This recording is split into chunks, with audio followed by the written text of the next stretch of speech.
个国庆日，一寡带头政治人物伫舞台顶的活动，嘛将做关注的焦点。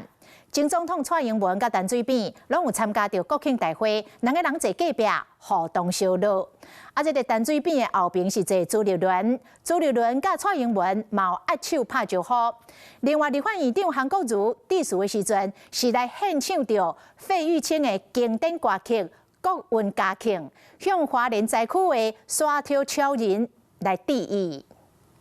欢乐歌声响彻云霄，多少人流血流汗，大家才有今朝。伫咧国庆大会典歌后，立法院长韩国瑜下红色、蓝色的内裤带，献唱费玉清的经典《国运嘉庆》，这15秒，互全场破声催泪。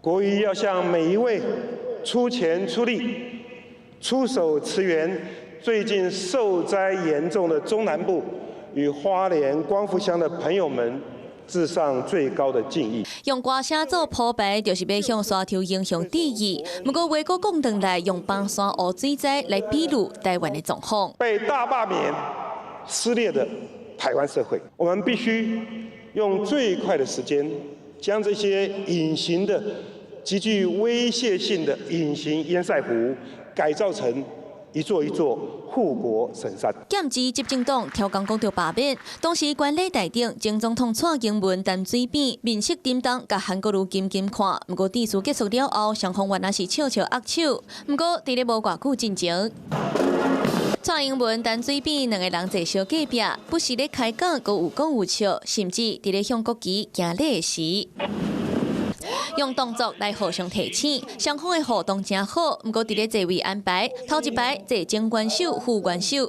第二排是政党领袖。国民党主席朱立伦就伫咧陈水扁的后壁。那黄国昌是头一届用民众党主席的身份来出席国庆大会，甲朱立伦不是咧讲话，表情有较严肃。不过面对蔡英文的时，每一个家园献上祝福。朱立伦甲蔡英文含咧相会开讲握手，不过同款是前总统的马英九，今年原来因为不满新两国论拒绝参与国庆大会重要的活动，嘛正做焦点。Hello， 我是林纯佩，想要掌握最及时的新闻资讯或是体坛动态吗？